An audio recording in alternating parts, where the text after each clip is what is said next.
Hey, welcome back. It's Louisa Tanner Munson from Feel Good Astrology, and this is the Feel Good Astrology Show Tuesday edition for the 25th of July, 2023. I've just got a notice from Facebook. It's having difficulty streaming me. Never mind.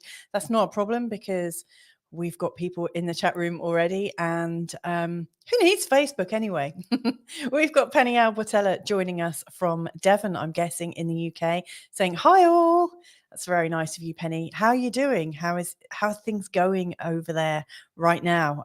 This is a very intense day, in fact. You know, we've got the very interesting astrology of Pluto in a square to the North Node and the South Node, which is very much a stepping up kind of energy. We've got Bob Wenger also joining us from Portugal, right in the north of Portugal. Hello, Lisa. Who's Lisa? We're both here, but thank you anyway. I think you meant Louisa. I'm sure that's just a typo, but I'm so pleased that you're here. It's lovely to have you with us. I've also got, hello, Louisa. It's Anna. So how are you doing? That's Anna joining us from Coimbra in Portugal as well. So let's get cracking. Let me tell you about what I'm going to be sharing today in today's episode. I've got three main parts. The first one is I'm going to be looking at a chart for somebody called Naina. And Naina wants a little bit of, I've got a bit, oh, thank you, Bob. I really appreciate that. Naina would like a little bit of advice in terms of her, I guess, whether she can turn a hobby into a career. And so I'll have a really good look at that. Then I've been given a question from somebody in the community called Zoe. In fact, Zoe's got her own channel. Zoe's really pretty cool. I think it's called Zoe's Universe, but with a Y-O universe. So she is definitely worth checking out.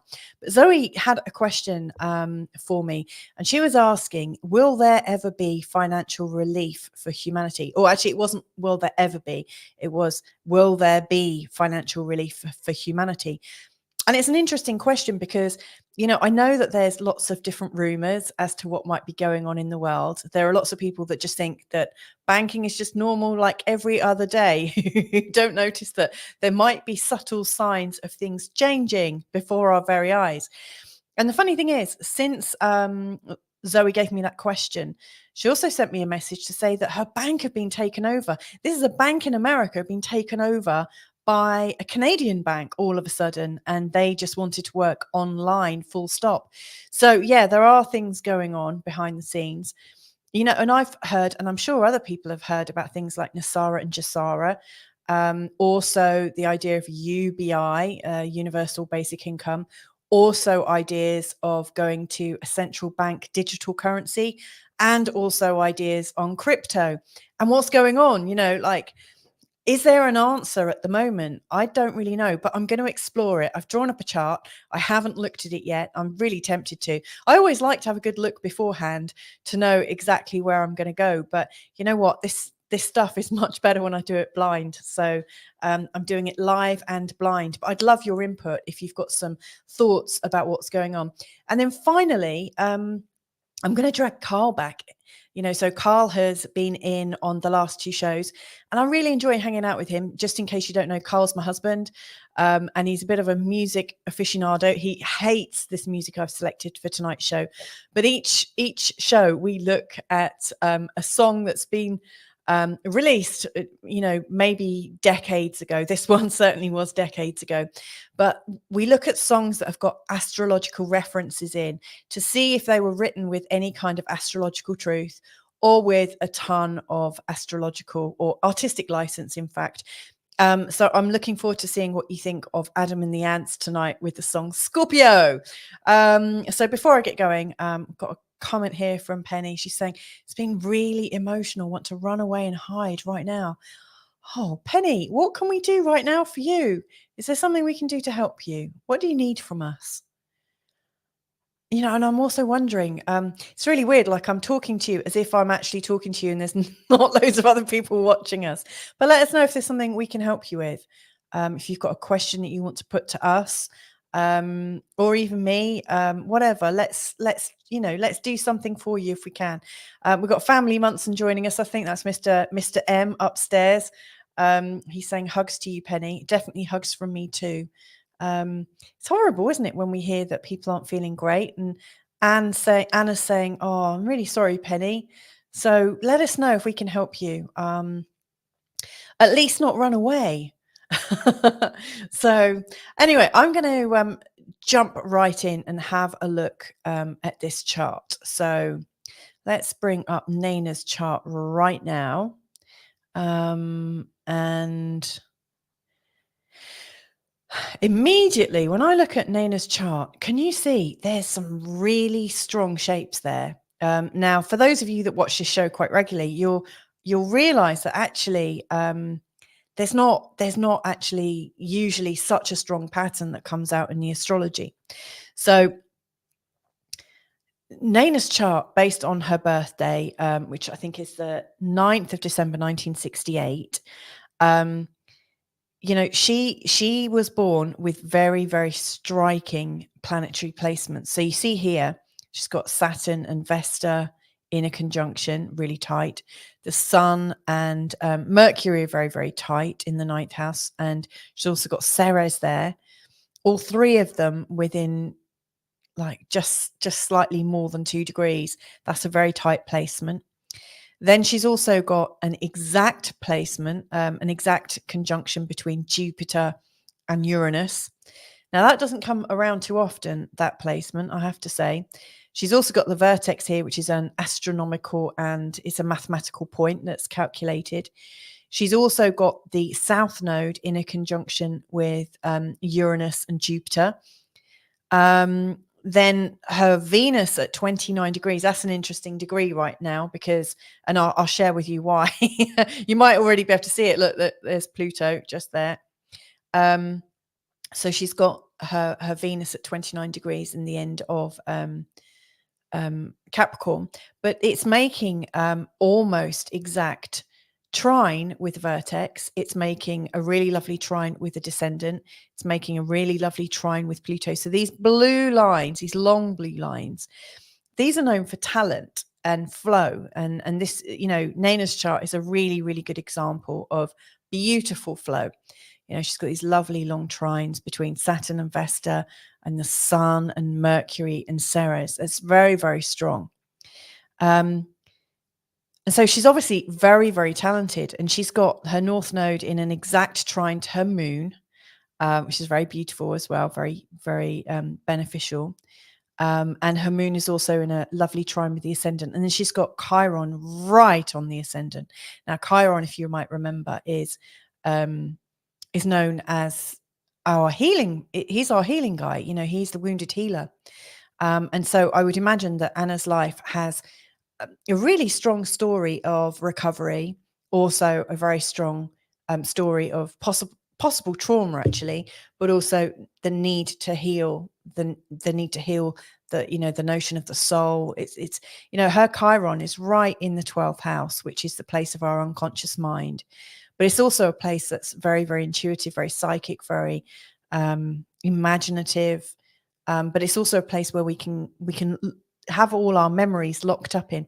Now, she hasn't got much going on there, but this Chiron right on the ascendant, just in the 12th house, is deeply sensitive. It's almost as if she feels the woes of the world. She can really, really feel it on her shoulders. Now, just looking at this instantly, I would imagine that the placements of this chart would actually be lending itself to Naina feeling quite sorry for herself, or quite sensitive at the moment, a little bit down, a bit in a funk. And the reason being is, first of all, Pluto's right over her Venus, which is a very, very strong thing, really, really strong. Wherever Pluto is, he energizes but also aggravates. He's causing transformation, but it's usually not that smooth. It's been a long time since Pluto has actually impacted one part of her chart. The last time would have been was it 2004, 2005, when it went over her midheaven. So if I can remember when it actually went into the sign of Capricorn. I may have got those dates wrong. It's just off the top of my head. I think it was about 15 years ago. So no, I haven't got that right at all. But like Pluto right now is just here, and it hasn't impacted much of her chart for a long time. And so when that happens, it normally shows that there's a bit of a challenge going on. Now, Pluto has been slowly moving over this point and back over the last, I would say, definitely a year, maybe even a little bit longer. And so there's a change in the love relationship, which is taking a lot to get used to, and Pluto shows us what we try to control, what we try to hold on to, where we're trying to keep everything just as we want it. And it also shows where we just need to let go and allow things to be in their own right. And so it's almost like in her emotional life over the last 18 months or so. One of the things that Nana has had to learn is to kind of breathe through the changes, in particular changes with her loved ones, changes with her family, all these different changes she's having to breathe through and just allow. Allowing is very, very strong at the moment. Now, another thing that made me go, ooh, as I looked at this chart is, her Chiron, which is her wounded healer. Right now, she's also got Neptune coming up very, very close to her ascendant. Now, she's got Neptune and Saturn in the 12th house, and the 12th house often shows where we live away from home or where we might end our days. And also, it's a place where we often feel a little bit like going into a bit of a retreat. We want to lick our wounds a little bit. We're not as social. We might be a lot more introverted. And she's had Neptune going through this area for a very, very long time. So I don't suppose she's been introverted the whole of that time. Neptune moves very slowly, but he brings a lot of imagination, a lot more intuition, a lot more psychic energy into her inner world, and that's very, very good. It will have brought up lots of probably I don't want to say insecurities, but questions is probably the word I would say, because wherever Neptune goes, it creates a bit of confusion. So it may well have caused a little bit of confusion as to Nana's memories or the things that she's been recalling about the past and how everything fits together. Neptune can also show where we have faith and where faith and spirituality come in. And if that's how it's related, that's really amazing. I mean, this period could also have represented Nana's if she's got a strong belief, a belief system, how it has turned around her internal thinking and shaped it. But when Neptune gets very close to the ascendant, it often gives us a bit of a wobble as to where we're going in life. And so seeing Pluto right here in the 10th house, dancing over Venus, showing that family relationships are in a kind of changing phase, not necessarily that they're coming apart, but they're just changing and everyone is evolving, and that is creating a new sensation. And then Neptune going over the ascendant, it's quite normal for us to really feel a little bit lost at times, and especially with Neptune going over Chiron as well, it creates a lot of sensitivity. And then the other thing that's also coming in, and that is we've got Chiron here transiting, going over her Saturn, which is almost saying where she's had certainty in her life before, it now also feels that the things that she's been certain about may also be a source of pain, a source of inquiry. Maybe inquiry would have been a better way of putting it. She's been inquiring inwardly about the structures she needs around her, and because she's now questioning these, it could bring up a little bit of pain or a bit of reaction, a bit of resistance, because it might run counter to what she believes. Now, her actual question, which has nothing to do with what I've been prattling on about, is actually about I'm curious about my personal growth, spirituality and creativity, vitality and motivation. I love writing. Will it pan out beyond a hobby? Well, here's where it's really great. See, I see that she's got a whole heap of emotional, psychic, spiritual, and intuitive material. like her rich inner world right now, and also the feeling that things have been changing and a little bit unstable, and that she's having to find a new way to be stable, and to find a new normal. I think all of that happening as it is in this very sort of intense time frame for her, I think this is creating a really great mix of material, for her to write about. Now, in astrology, writers usually have a very well developed ninth house. The ninth house is about spirituality, philosophy, belief systems, religion, definitely about politics too. And it's also about publishing and law. Essentially, it's about the higher aspects of things we learn. So all of our main learning, like our school learning, takes place in this area here. The third house is what we know and what we're really familiar with. The ninth house up here is what's unfamiliar and what we have to learn outside of our unique experience. And so, what I would see for Naina is that she's got either a really strong need to teach and share spiritual principles and what she's learned, share her journey. And what I'm not clear about is whether she's writing fiction or teaching. But the ninth house is very much about publishing. And so from that perspective, I really do think publishing would be really amazing for her, any kind of writing. I would say if she's able to somehow write in a therapeutic way, she will be combining what's going on for her right now, and using it as material to shape a character or to help other people going through a similar thing.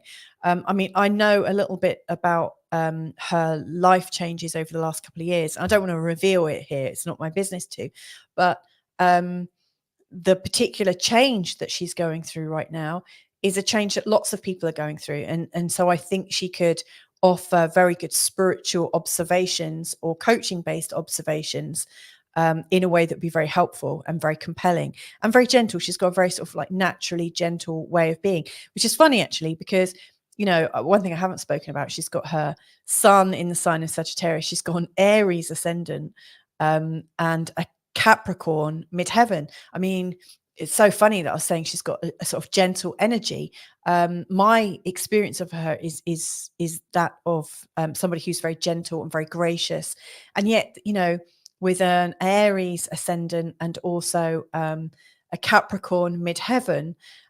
Gentle is probably not the word that would first spring to mind.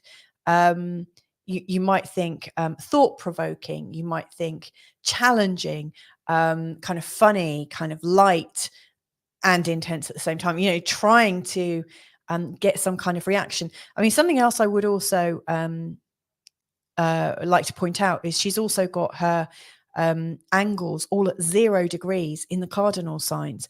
Now, the cardinal signs and 0 degrees is it. Funnily enough, I was actually recording something earlier and I looked at a chart with 0 degree cardinal sign angles. They don't come around too often. I mean, obviously it happens every day, but I rarely see them, put it that way, in people's charts. But the 0 degrees correspond to the spring equinox, the summer solstice, the autumn equinox, and the winter solstice. So I would say, in terms of Naina's chart, she might want to do a project that works from season to season. So she might want to use time as a way to thread her stories or her lessons together. They might take place over terms. They might be released in tune with the moon or in tune with the season changes. I would say the season changes are very important to her. Also, she's writing fiction. She might want to consider the whole life cycle of a journey, from the birthing, which is very much about this energy here, to the childhood, to the womanhood, or the sort of like fertility, and then like older age and the sort of decline. So you could actually follow the story of the chart even, but there is a sense of development, a sense of newness here, with especially her very first degree in her sign being 0 degrees in the sign of Aries. That corresponds with the very first degree of the zodiac. So there is definitely something that feels quite fated with Nana, and how she works. So I actually think that I actually think that this is a really good route for Nana. And what I would say is, in terms of exploring your talent, can you do it right now without needing to earn money? Because if you can do it without needing to earn money, then you're doing it for the sheer joy of it. And with your moon in the sign of Leo, there is a need to perform. There's a need to delight and use the senses and be quite dramatic. With Chiron on the ascendant, you could be telling stories. You could be even telling real life stories of transformation that would bring in the senses in quite a dramatic way. I think you could take your time and really enjoy it, and I think that would be very beneficial. I'm particularly energized when I see this Jupiter and Uranus conjunction in the sign of Libra. And also, 1-degree vertex in a conjunction with it, and also the South Node. It could also be that she's telling stories from the past or telling stories from past lives. The South Node is a sort of indication of all things from history. But the Jupiter and Uranus is almost like a new slant on everything, a new way to advance, a new way to have fun, to be joyous, to be outrageous. It's a new way to be creative. So I think all of these themes in her chart are really good, also including her lovely Venus in the 10th house. Now, Venus in the 10th house, I think, is an indication that Nana does very well. She's got a great way about her, and whatever she puts her mind to, she's pretty good at it. Her second house, to do with money and earnings, is ruled by the sign of Venus. It's ruled by Taurus, and the ruling planet is Venus, and it's in the 10th house. Right now, with Pluto on it, she could be using the transformative energy of Pluto to transform how she earns a living here. Now, you could, as I look at this chart, I could say, yes, she's going through some changes in terms of how her family is structured. With Pluto going right over it, it brings about a transformation that can be painful, but can also be very releasing, and very, if you yield to it, it can actually bring out a much greater possibility.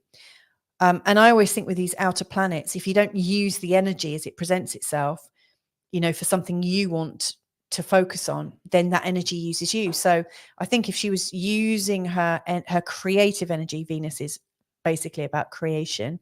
If you were using your creative energy to build a new career for yourself, or a hobby that becomes something that you earn money from, then the sort of Pluto transformation that could be quite painful at times, that transformative element could be transforming her hobby into a career, rather than creating lots of change in terms of her family. So yeah, I actually think this is a very strong time for you. Saturn is your ruler of the career, and Saturn currently is here. So I would allow yourself a good, until Saturn goes into the sign of Aries. So you've got about 2 years. And when Saturn crosses into the first house, that's game on. That's like, let's take your proof of concept. Let's get it out there. Let's launch it. Let's show the world this new structure that you've created for yourself. And also that would coincide with the year when, or coming into the year of your second Saturn return, which it can be a very, very strong time. So yeah, I definitely think it's possible. And I'm very happy to give further advice if you need any, in terms of how you structure yourself. But I'm actually really excited. I mean, your whole chart to me looks like something that is all about creativity. Also, you've got Jupiter and Uranus going through your second house right now. And around the 21st of April, 2024, there's going to be a lovely conjunction just here in your second house. Now, I should also say, you've got Jupiter and Uranus in a conjunction in your own birth chart, and they're in the sign of Libra, which is ruled by Venus. Now, when Jupiter and Uranus come into a conjunction in April of next year, they will be in a trine to your Venus. So, and also the sign of Taurus is ruled by Venus. So I actually think April could also be a really good time to take a proof of concept. So you might write something, get it into its best shape. Obviously, I don't know how publishing works, but this is, just off the top of my head, like get your idea out there to the right people for that time, so that by the time it fully launches, as Saturn is going over your ascendant, you've got a whole mechanism of support behind you. Or you might just be ready to launch something, in April, and then your next follow-up when Saturn goes into the sign of Aries. But definitely that is a very strong time for you, April of next year. So I'm going to love you and leave you. I'm going to take this off the screen now and just see if some other comments are coming in the chat room. So let's see what else is happening. And how are you feeling now, Penny? So Penny saying, I think it's just endless cottage sale. Also feel in need of much emotional love. Love. I don't know how I can give it to you from here, but I hope other people are able to reassure you. Oh my God.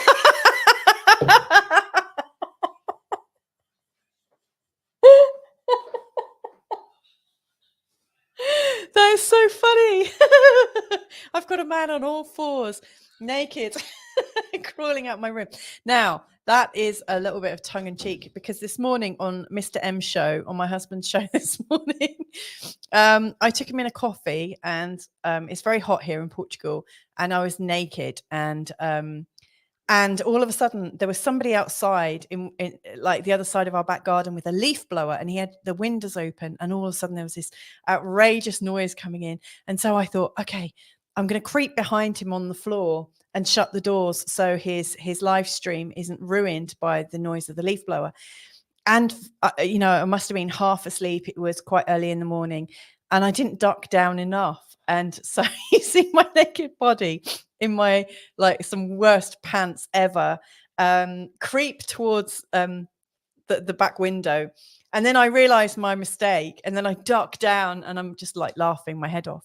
So nicely played, Mr. M. I absolutely love it. Oh, that's so much fun. Okay, Penny, we will talk about the cottage sale. I don't know how or when, but let's come back to that at the end. Nubianette, welcome. Hola, I made it. Nubianette, Nubianette very kindly gave me a question to look at in terms of the new Venus series that I've created called Lessons from Venus. Venus is retrograde for the next, we're a few days in now, so for about 37 days or so. And so for the next 40 days, I'm 3 in, I'm creating something new each day to teach you more about love in your chart and how to interpret it. Now, Nubianette had been nagged by, I think, her big sister or somebody close to her saying, when are you going to settle down? And so the first 2 episodes, I was looking at astrology from the perspective of, are their charts just based for bachelorettes, or are there charts for true love as well? And so in today's lesson, I looked at the charts of people who have been in forever relationships, people who've found their partner really early on in their life. And I was showing some of the patterns. Now, the truth is, every single chart could be one for somebody who finds love and for somebody who chooses never to be in a long-term relationship. It's not because some charts are better at it than others, but, the charts are describing the potentials that people have at birth.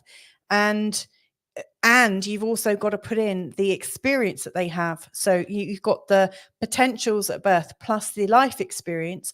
And so that can create a whole host of different things. What I absolutely observe is that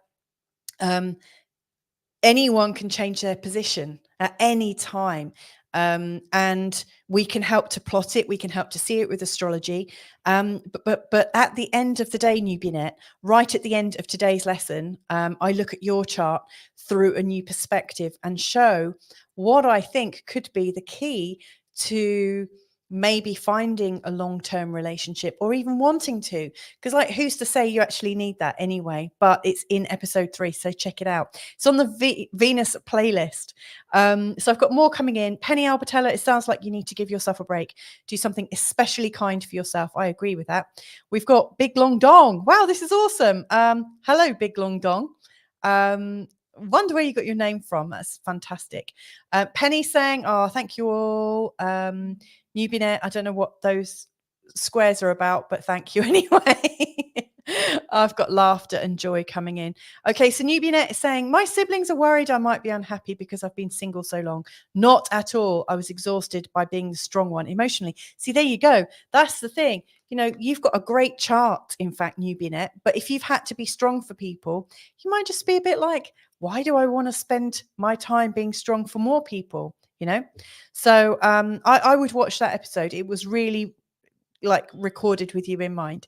Penny is finally saying, looking forward to the Venus aspects of charts of those with multiple marriages like me. I will do something about the serial relationship people. But like I say, there's no real definite, profile. But anyway. So I haven't heard back from Naina, but hopefully I will get some feedback at some point. But hang on.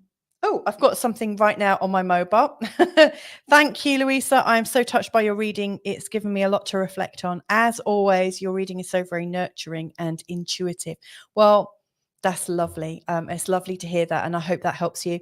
And Newbienet was saying that was a bullseye. I hope that's not referring to Carl's naked bottom as he was crawling across my floor, but that was just absolutely perfect. So proud of him. So the next thing I want to look at is I'm going to bring up the question that I said I was going to answer for Zoe Universe. So let me just share a new screen. And then after that, we'll bring on Mr. M and we'll talk about a little bit of astrological music. Because he hates Adam the Ants, and I deliberately chose it because I have to suffer he's got like this insufferable love of R&B and jazz. Ugh. Anyway, please don't be offended if I've upset your musical preference. So anyway, I was asked a couple of weeks ago to have a look at if there's going to be any financial relief for Team Humanity. Now, I wasn't sure what time to set this chart up for, so I set it up according to at the time when I could see the clear question coming into me. Bob's laughing. I'm guessing Bob might have seen the video of me earlier this morning when I was in my pants in the back of Carl's screen. Oh, I was so embarrassed. I mean, given that we both work in this studio, it was utterly ridiculous that I didn't realize I was going to be seen behind Carl. Never mind. We make mistakes, don't we? So anyway, Zoe was asking, is there some kind of debt relief, or, what is happening in terms of money? And there's all these different rumors and stuff as to what might be going on. So let me just check I've got that large on the screen. Okay, it should be big enough. So according to the time that I asked this question, we've got an ascendant in the sign of Aquarius, which is ruled by Uranus. That's interesting because Uranus, as far as I can tell, is very much about the internet and also crypto. So that's interesting right off the bat. With these questions, what I normally do is look to see if the ruler of the ascendant is connected to the moon, because that's usually giving me a really big definite yes. And it's not. There's no definite yes there. Unfortunately, I'd love to say there was. I'd love to say, yes, there's a massive debt relief plan coming in. But right now, it just doesn't look like that's happening right at this moment. However, I've put in different words to describe some of the things we might have all been hearing about over the last few years, or even longer. I believe the first time people were talking about Nasara and Jasara was just before, I think there's been rumors of it just around the time of JFK's death, and also that apparently there was supposed to be a debt relief around the time of that time in September that happened in 2001, where a massive attack happened. I don't want to say it really, because if I say too many of these words in the same video, I don't want to ruin my channel just yet, or at all.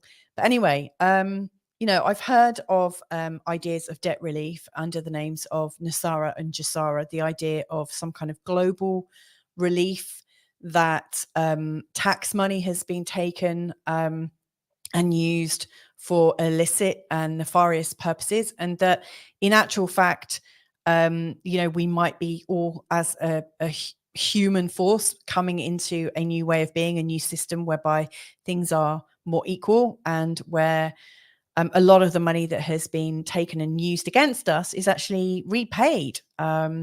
There's all sorts of different rumors that I've heard over the last few years, and you've probably heard of some too.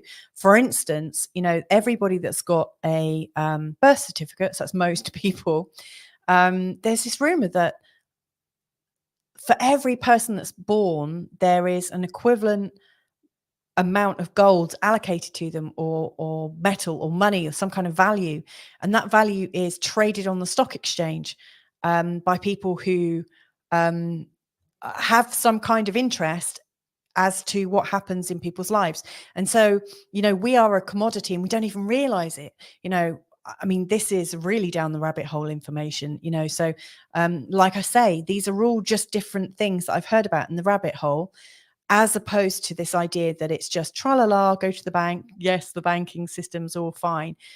So there's ideas that there is a ton of money that belongs to people and it might be returned.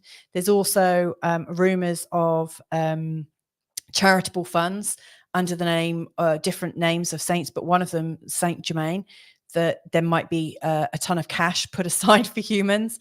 There's also the idea of the UBI that you may well have heard of, a universal basic income. This is more believable, isn't it? Because when you hear about news like that, I remember earlier this year, it was announced in the UK media that the UK were going to trial giving a UBI payment to every adult. And that would give people a chance not to work if they didn't want to work. But you can't save the UBI. You have to spend it within that month. And it may well be linked into some kind of social credit scoring system, might be linked into certain behaviors like uptake of vaccines and certain things that you have to do. You might have to live in 15-minute cities, for instance. So there's these ideas of UBI being linked to some kind of bigger system and bigger plan. Then there's also the idea of central digital currencies, central banking digital currencies. And that's something that Zoe had messaged me about. She'd said, my bank has been taken over by a strange bank in Canada that wants to be digital. And of course, while there's all this digital currency and talks of central banking digital currency, there's also BRICS. That's something else is going on. All the BRICS countries coming together. And the US dollar about to bomb. Is it actually going to happen? I've been following, what's his name? Carl, if you're listening, what's his name? Who's the guy that sounds like Kermit the Frog? Who's married to Stacey? Can't remember his name. But we've been watching his shows on and off for over a decade. And, to be fair, at some point, the fiat system of money will kind of collapse, because you just have to, like, the governments have been bailing out ad infinitum. But, at some point it's all going to crash and we're going to pay for it, or somebody will. So, what is showing up? So I've put in abundantia to represent abundance. I've put in humor or hummer to represent humanity. I put in center to represent, sense and the idea of actual real money. But then I thought, it could also represent central digital banking currency. I put in Germania to represent Saint-Germain, the idea that there might be some kind of fund to help people. I should also say there are people who've already applied to borrow some of this charitable fund. So there are places where you can apply to do something really fantastic, and that if there was this like good money to use and to be shared around humanity, that there would be a prioritization for people doing good things. And so I actually know people that have applied for these funds. So I know some of these things really are starting to take shape, but are they ever going to be fully accepted or rolled out? That's the big question. I've also put in Ubuntu, the idea that if I'm well, or I am well because everyone else is well, that you can't really be well unless everyone else is well with you. Like the whole idea of we all rise with the same tide. Interesting concept. I've put in Nessus, which it could sound like Nasara, but I've put it in because Nessus is quite a cruel planet, showing where we're being bullied and abused. And I think the financial system has been used to do that, to keep human potential down, and to almost take away hope. It's the ultimate in gaslighting, I think, the current financial system. And I've put in Jesna. That's the closest I could find for Jasara. But these are just like energetic. This is experimental astrology. I'm using these literally just as like place markers. So here's my thoughts over the next 5 minutes. So first thing that crops up with this question and the time that I've put it in for is that the ruling planet is Aquarius, and it's linked into Uranus, which is all about crypto. And the reason I like crypto, the idea of crypto, is the system that's underneath it that keeps it safe, that everyone is kind of owning it, and that things can't be deleted and things can't be messed around with. I had heard somewhere in a rabbit hole somewhere that the central digital banking currency, and possibly BRICS, had some kind of backdoor code that ensured that governments could rewrite it. I don't know if that's true or not, but the whole idea of cryptocurrency, that it's safe and that people can't say, oh, you paid me this, and it's somehow lost on the ledger. I don't think that's possible with cryptocurrency. So I quite like that idea. And the ruling Uranus here, the ruling planet in the third house, to me, it feels like if there was something to happen, it would be that we would start talking about cryptocurrency and how it works and how it's safe, and how it is a new way of communicating, which, I mean, it's interesting. I was looking at Elon Musk's chart and a chart to talk about Twitter and how it's now rebranded as X. And I was suggesting that it might be a system that is used to do more than just communicate ideas. And then seeing Uranus down here representing the idea of money, but the idea that it's in the third house, it needs to be communicated about. What I actually think is likely to happen is that whatever comes in as our new money system, or as a money system, I think it will be connected to all sorts of other systems. And this is the thing that fills me with delight and dread at the same time, because does it mean that our money will be cut off if we don't do certain behaviors? You know, if it's ruled by the governments and if they insist on it being a certain way, yes, we'll give you money, we'll give you this, that, and the other, we'll give you support, but only if you play ball and follow our narrative. Or is it, you know, is it ruled by everyone and not with the governments involved? I'm hoping it's owned by the people, but who knows? The fact that Uranus is the ruling planet is interesting, because the last time Uranus was in the sign of Taurus, it came about during times when money and the nature of money changed, not necessarily in a positive way, because we were going through rationing. And so people used ration books, which was a way of purchasing things. So it wouldn't surprise me if alternative currencies come up during this time. But Saint-Germain, the asteroid that I put in to represent what might be about to be communicated, anything to do with the Saint-Germain fund or anything related to that, as far-fetched as it seems, has some kind of relevance to this chart that I've just drawn up. In fact, Saint-Germain, the whole idea that there might be this this immense wealth that belongs to everybody and that might be equitable and might be for everybody, it's right in between Jupiter and Uranus. It's funny, I was talking about Jupiter and Uranus a little bit earlier, just about 10 minutes ago, and saying they're coming into a conjunction next year around April of 2024, around the 21st of April. And I know that it's also around the time of the eclipses. And I think there's a very powerful moon, if I'm not mistaken, around the week of that. So it really wouldn't surprise me if we're not hearing about it yet because it's not ready, but it wouldn't surprise me if something to do with that comes up around April of next year, just working from what I'm looking at, even if it sounds a bit mental. Also, Ubuntu, the whole idea of we all rise with the same tide, it's in the third house. The third house is about the community. It's about the people. It's about everyone. It's about a brotherly, sisterly approach. So I kind of like what I'm seeing here.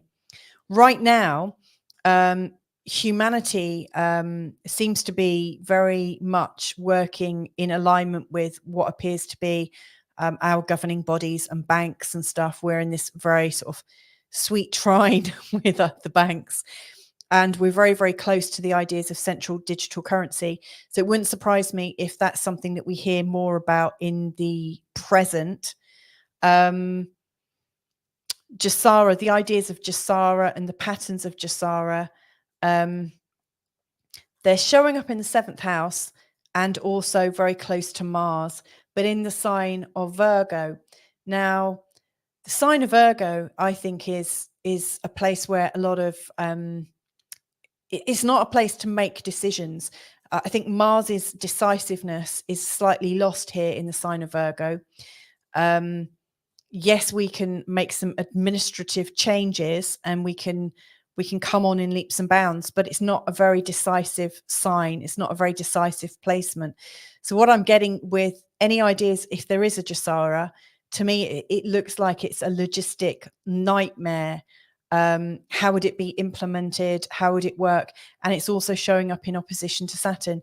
So as I'm looking at it right now, I think what we'll hear about in the media and the news is that the central bank digital currency is the thing that's going to be the thing, like the most current idea on money. And that's most likely the way that things will go.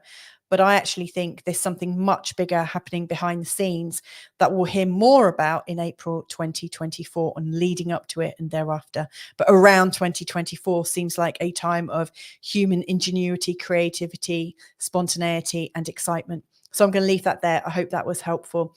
And I hope, Zoe, you're not... I hope you have found that answer useful, because I can imagine if you just found out your bank has been taken over by some kind of digital Canadian bank, I would be a bit disheartened by that. We've got a couple of comments coming in. So, Family Munson, I'm walking insufferable love of R&B. So let's bring on Mr. Munson right now. Hello. Let me give you some sound. How are you? You've got clothes on now, I notice. Yes. Well, it seems appropriate to wear clothes in a studio. Yes, it does. Okay, point taken. Yeah. How long did you plan that for? That was so funny. It just occurred to me. I thought, I'll make you a drink and bring you a drink. I could deliver it naked. Like you did this morning. And then I heard the comments about insufferable R&B and jazz music as well. So I'm a little bit upset about that. All right. It's been a roller coaster ride of emotions. Yeah, it has, hasn't it? Yeah. Look, Bob's laughing about my insufferable love of R&B. Well, yes, but the laughter is about the music comments. Okay. Bob is also saying, thank you, Louisa. Always fascinating. We have another appointment, so need to depart.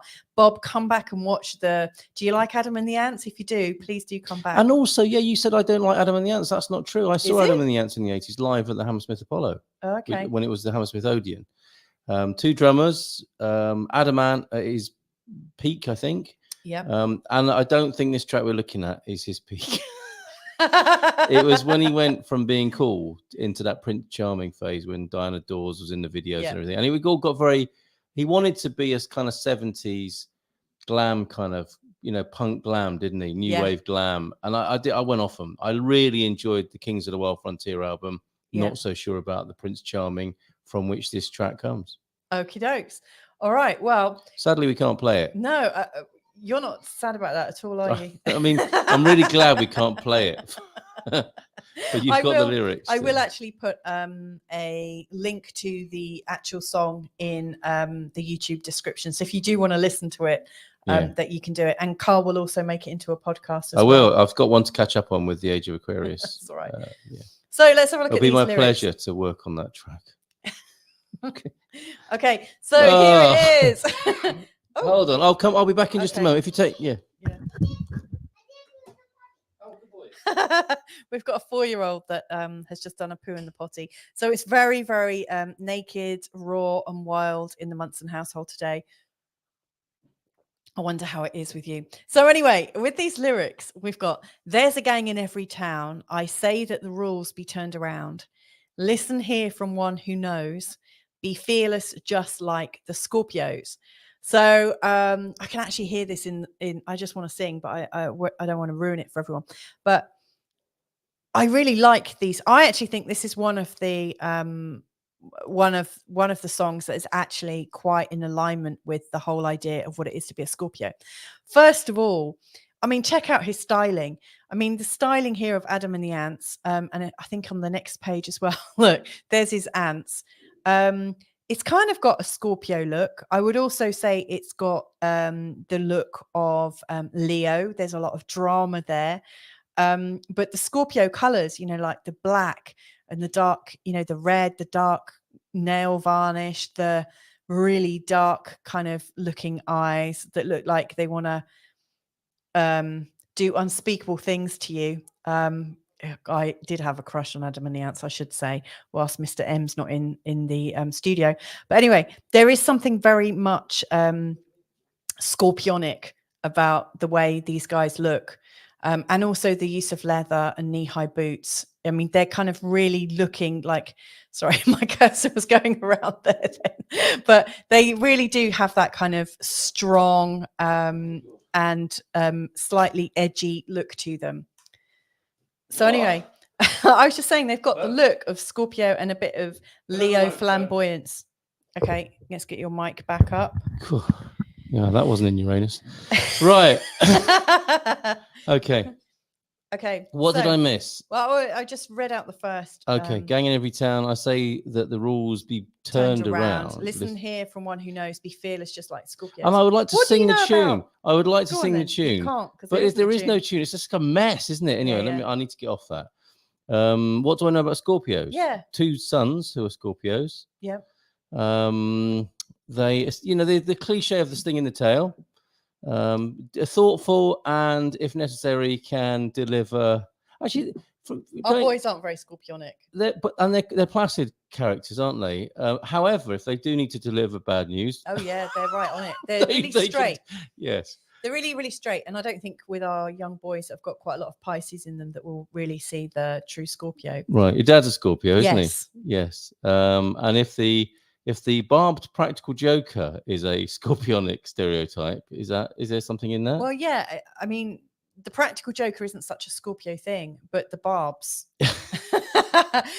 He just found humor to send a little jab. Yes.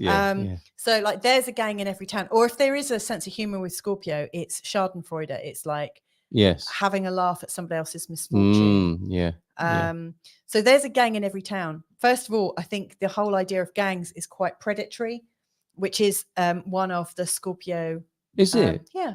But are Scorpios group creatures, or no, they're not really. Are they? But if they are, the only time you see them together is those the pack. Lovely pictures of mummy scorpions with hundreds of little baby scorpions on her back. But they're not pack animals, are they? Well, the funny not thing that I'm is, aware of. That'd be terrifying. I mean, when you think of a Scorpio, they seem dark and mysterious. Mm-hmm. Or that's how they sound. That's how they look. Yeah, and I feel a bit sorry. I feel a bit sorry for Scorpios. Why? Because what was that in my tea? I made it as well, so I can only complain to myself. Well, there's this thing, isn't there? Like Myers-Briggs or the Gooners or whatever classification of people that is created by human beings. there's always one Yeah. or two or three of the group that people want to be. Yeah. So it's like, I'm definitely an ITP2, or I am definitely Satwick. I'm not Rajasic or the Tamasic. People want to be. I mean, and if you could, I don't, because of what Scorpio has become to represent and how it's described. I don't think people say, "Yeah, I want to be a Scorpio," do they? I think it's unfair, the sun sign stereotype of Scorpios. Yeah, well, first of all, I'm not saying they're like he that. was such a cutie. I agree. Who? Adamant? Yeah.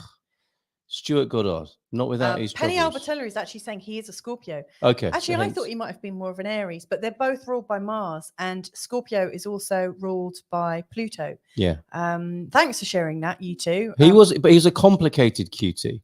It's a matter of public record that he struggled immensely with his mental health challenges. Yeah.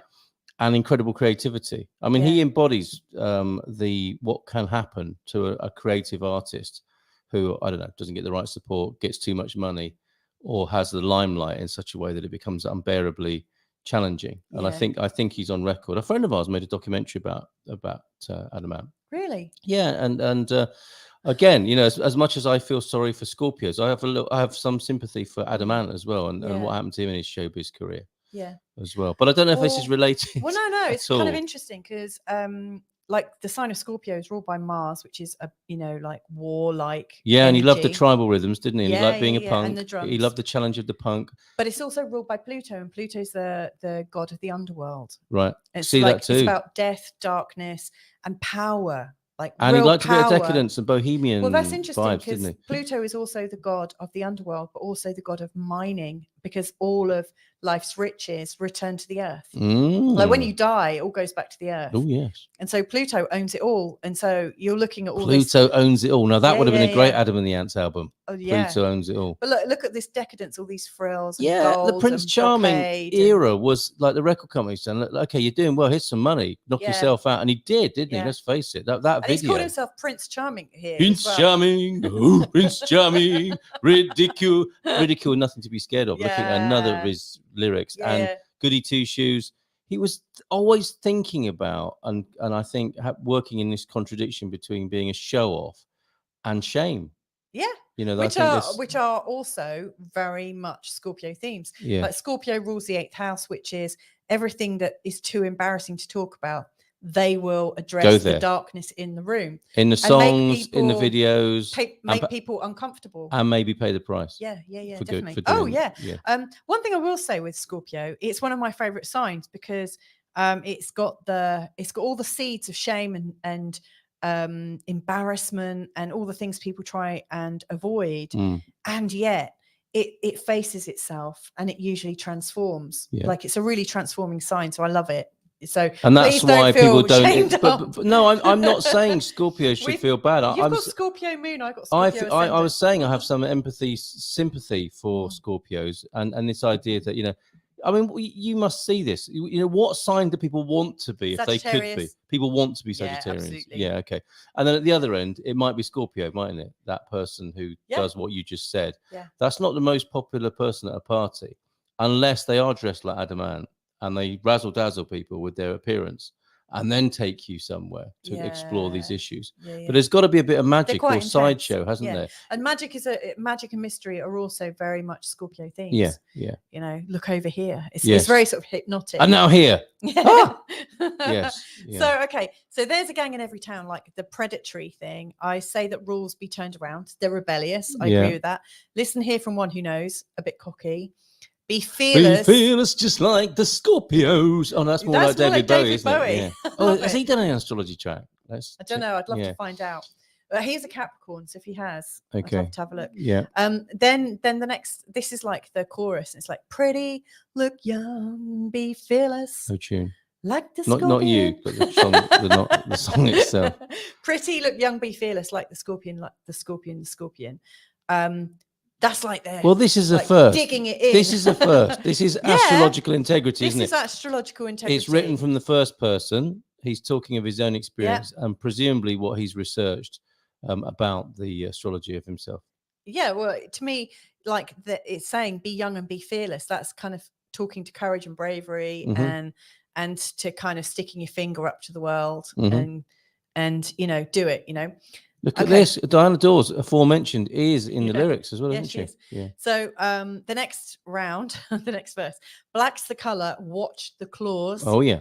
With nails as sharp as Diana Dawes. That's perfect for the Scorpio energy. Yeah. Watching us is stopping you from cruising ugly avenue.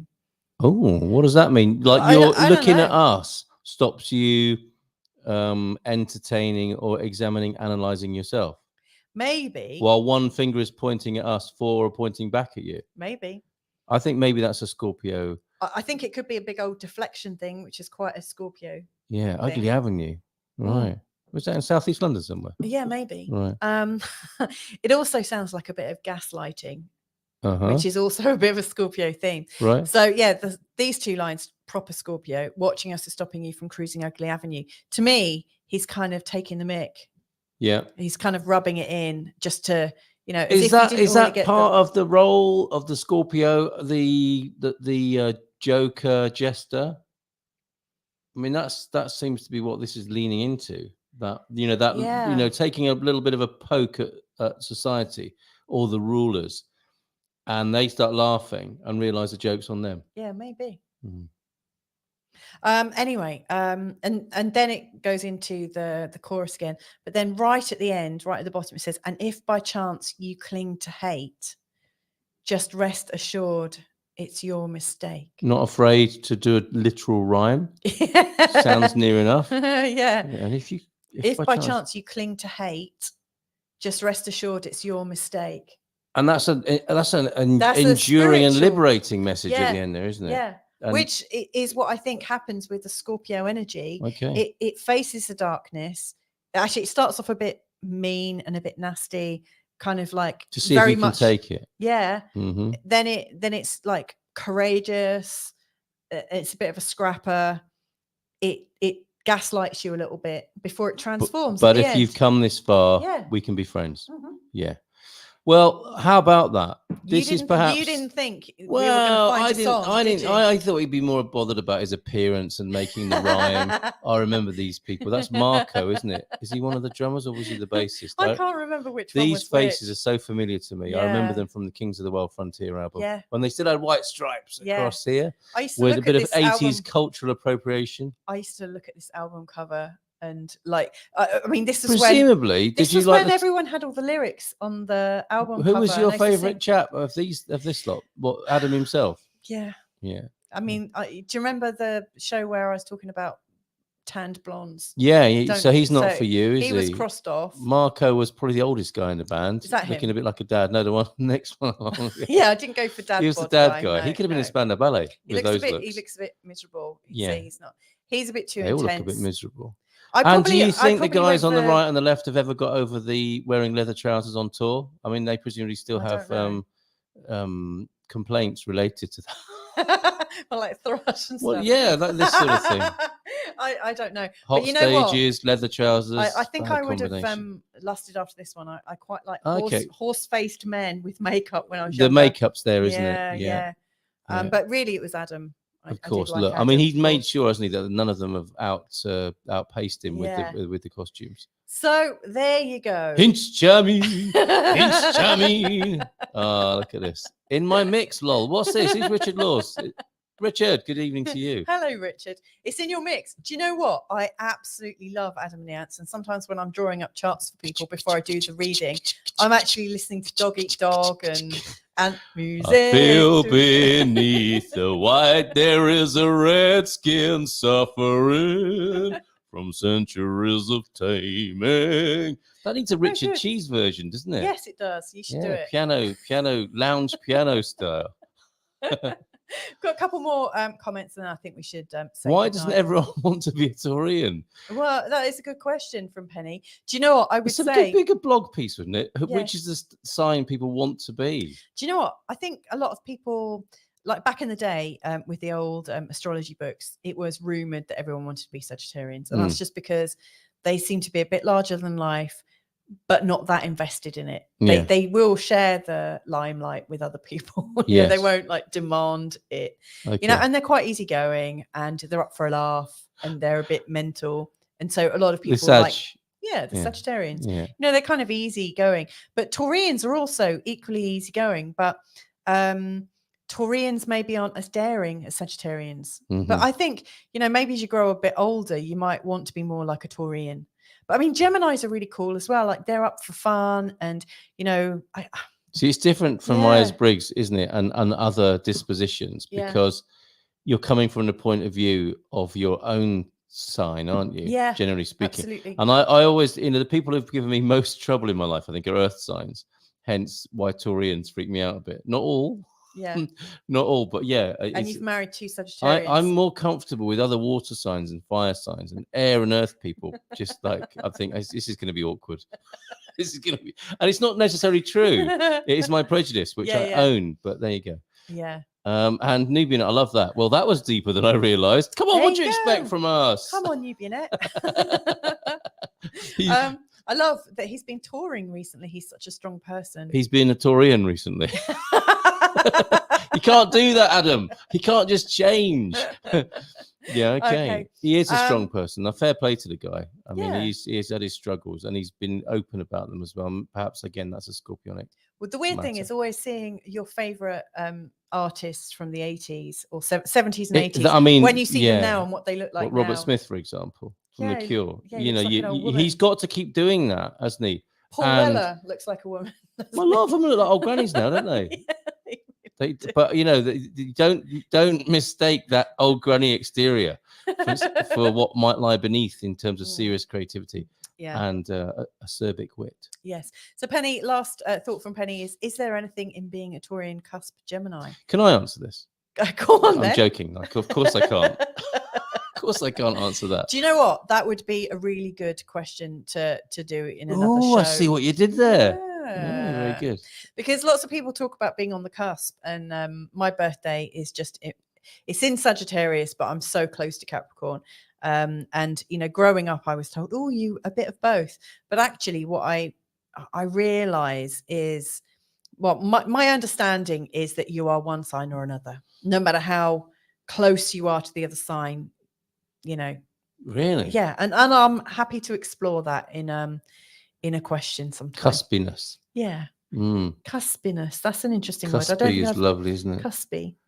Yeah, a little bit cuspy. You're feeling a bit cuspy today. I am feeling a little bit like you've run over time massively. Yeah, okay. And you've got a show soon. I've got my own schedule here as well. I mean, you know. Okay, I need to go and strip off so I can deliver you. Come back again. Half an hour. Thanks.